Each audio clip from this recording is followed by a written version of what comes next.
ನಮಸ್ಕಾರ, ಸಮತಾ ನ್ಯೂಸ್ಗೆ ಸ್ವಾಗತ. ದೇವರಮಳ್ಳೂರು ಶ್ರೀ ಮಳ್ಳೂರಾಂಬ ದೇವಿಯ ಬ್ರಹ್ಮರಥೋತ್ಸವಕ್ಕೆ ಬಿಜೆಪಿ ಪಕ್ಷದ ಚಿಕ್ಕಬಳ್ಳಾಪುರ ಜಿಲ್ಲಾಧ್ಯಕ್ಷರಾದ ಸಿಕಲ್ ರಾಮಚಂದ್ರೇಗೌಡರು ಭಾಗಿ. ಇತಿಹಾಸ ಪ್ರಸಿದ್ಧ ದೇವರಮಳ್ಳೂರು ಶ್ರೀ ಮಳ್ಳೂರಾಂಬ ದೇವಿಯ ಬ್ರಹ್ಮರಥೋತ್ಸವ ವಿಜೃಂಭಣೆಯಿಂದ ನಡೆಯಿತು. ಈ ಮಳ್ಳೂರಾಂಬ ಬ್ರಹ್ಮರಥೋತ್ಸವಕ್ಕೆ ಬಿಜೆಪಿ ಪಕ್ಷದ ಚಿಕ್ಕಬಳ್ಳಾಪುರ ಜಿಲ್ಲಾಧ್ಯಕ್ಷರಾದ ಸಿಕಲ್ ರಾಮಚಂದ್ರೇಗೌಡರು ಭಾಗಿಯಾಗಿ ವಿಶೇಷ ಪೂಜೆ ಸಲ್ಲಿಸಿ ಬ್ರಹ್ಮರಥೋತ್ಸವದಲ್ಲಿ ಭಾಗಿಯಾಗಿ ದೇವಿಯ ಕೃಪೆಗೆ ಪಾತ್ರರಾದರು. ಈ ಮಳ್ಳೂರಾಂಬ ಬ್ರಹ್ಮರಥೋತ್ಸವದಲ್ಲಿ ಡೊಳ್ಳು ಕುಣಿತ ಮತ್ತು ವೇಷಧಾರಿಗಳು ಹಾಗೂ ವೀರಗಾಸೆಯ ನೃತ್ಯಗಳು ಅದ್ಭುತವಾಗಿದ್ದವು.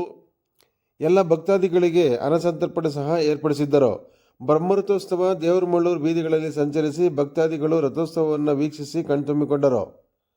ಪ್ರತಿ ವರ್ಷದಂತೆ ಈ ವರ್ಷವೂ ಸಹ ಶ್ರೀ ಮಳ್ಳೂರಾಂಬ ದೇವಿಯ ಬ್ರಹ್ಮರಥೋತ್ಸವವು ವಿಜೃಂಭಣೆಯಿಂದ ಸಂಭ್ರಮ ಸಡಗರದಿಂದ ನಡೆಯಿತು. ದೇವಾಲಯದ ಪುರೋಹಿತರು ಈ ಮಳ್ಳೂರಾಂಬ ದೇವಿಯ ದೇವಾಲಯದ ಇತಿಹಾಸವನ್ನು ತಿಳಿಸಿದರು. ವರದಿ ಅರಿಕೆರೆ ಮುನ್ರಾಜ್, ಸಮತಾ ನ್ಯೂಸ್, ಶಿಡ್ಲಘಟ್ಟ.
ಒಂದು ಜಾತ್ರೆ, ರಥೋತ್ಸವ ಕೂಡ ಇದೆ.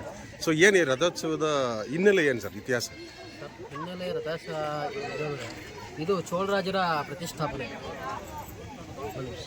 ಚೋಳರಾಜರ ಪ್ರತಿಷ್ಠಾಪನೆ. ಇದು ಈ ಊರು ಬಂದು ಬ್ರಾಹ್ಮಣಪುರ ಅಂತ ಇದ್ದಿದ್ದು ಬಂದು, ಯಾವ ಬ್ರಾಹ್ಮಣರ ಪುರ. ಮತ್ತೆ ದೇವರು ಅವರು ಏಕಚಕ್ರಪುರದಿಂದ ಇಲ್ಲಿ ಬಂದು ಏಕಚಕ್ರಪುರದಿಂದ ಇಲ್ಲಿ ಬಂದು ಪ್ರತಿಷ್ಠಾಪನೆ ಮಾಡಿದ್ರು. 5 ಜನ ಬಂದು, 5 ಜನ ಪಾಂಡವರು 5 ದೇವ್ರನ್ನ ಪ್ರತಿಷ್ಠಾಪನೆ ಮಾಡಿದ್ರು. ಆ ದೇವ್ರ ಹೆಸರು ಏನಂದರೆ ವೈಷ್ಣವಿ, ವಾರಾಹಿ, ಇಂದ್ರಾಣಿ, ಮಹೇಶ್ವರಿ, ದಾಕ್ಷಾಯಣಿ ಅಂದರೆ ಮಳ್ಳೂರಮ್ಮ ಅಂತ. ಮಳ್ಳೂರಮ್ಮನೇ ದಾಕ್ಷಾಯಣಿ. ಅದರಿಂದ ಇದು ಬ್ರಹ್ಮರಥೋತ್ಸವ ಆ ಕಾಲದಿಂದ ನಡ್ಕೊಂಡು ಬರೋದು. ಡೈಲಿ ಏನಿರುತ್ತೆ ಅಂದರೆ ಡೈಲಿ ಬೆಳಗ್ಗೆ ಮಹಾಗಣಪತಿ ಪೂಜೆ, ಪುಣ್ಯಾಹವಾಚನೆ, ಹೋಮಗಳು, ಗಣಪತಿ ಹೋಮ, ನವಗ್ರಹ ಹೋಮ, ದುರ್ಗಾ ಹೋಮ, ಈ ಥರ. ಸೊ ಎಷ್ಟು ವರ್ಷಗಳಿಂದ ಈ ರಥೋತ್ಸವ ಬ್ರಹ್ಮರಥೋತ್ಸವ ನಡೀತಾ ಇದೆ? ಚೋಳರಾಜರು ಆವಾಗಿಂದ ಲೆಕ್ಕಕ್ಕಾಗಲ್ಲ, ಸುಮಾರು ವರ್ಷ ಪುರಾತನ ಕಾಲದ. ಏನು ಈ ಬ್ರಹ್ಮರಥೋತ್ಸವ ವಿಶೇಷ ಏನಿದೆ ಸರ್? ಬ್ರಹ್ಮರಥೋತ್ಸವ ವಿಶೇಷ ಏನಂದರೆ ಶ್ರೀ ಪಂಚಮಾತ್ರಿಕ ದೇವತಾ ಮಳ್ಳೂರಮ್ಮ ದೇವತಾ ಪ್ರತಿದಿನ ನಿತ್ಯ ಹೋಮ, ಬೆಳಗ್ಗೆ ಹೊತ್ತು ವಿಶೇಷವಾಗಿ ಅಭಿಷೇಕ, ಅಲಂಕಾರ, ಪ್ರಸಾದ, ವಿನಿಯೋಗ. ಎಲ್ಲ ಜನಗಳು, ಎಲ್ಲರೂ ಭಕ್ತಾದಿಗಳು ಎಲ್ಲರೂ ಬಂದು ಅಮ್ಮನವ್ರಿಗೆ ಭಕ್ತಿಯಿಂದ ಬೇಡ್ಕೊಂಡು ಹೋದರೆ ಬೇಗ ವರಗಳು ಸಿಗುತ್ತೆ. ಇಷ್ಟು ದಿನ ಅಂತ ಸಂಕಲ್ಪ ಮಾಡಿಕೊಂಡ್ರೆ 11 ದಿನ ಮಾಡಿಕೊಂಡ್ರೆ ಪಕ್ಕ ಆಗುತ್ತೆ. ಅಮ್ಮನವ್ರು ನಂಬಿದ್ರೆ 100% ಆಗುತ್ತೆ. ಸೊ ಇಲ್ಲಿ ದನಗಳ ಜಾತ್ರೆಯನ್ನು ಮುಂಚೆಯಿಂದ ನಡೀತಾ ಇತ್ತು, ಮತ್ತು ಈ ವರ್ಷ ಇಲ್ಲವಲ್ಲ ದನಗಳ ಜಾತ್ರೆ? ಜನಗಳು ಸ್ವಲ್ಪ ಕಡಿಮೆ ಆದರು, ಅದರಿಂದ ಎತ್ತುಗಳು ಸ್ವಲ್ಪ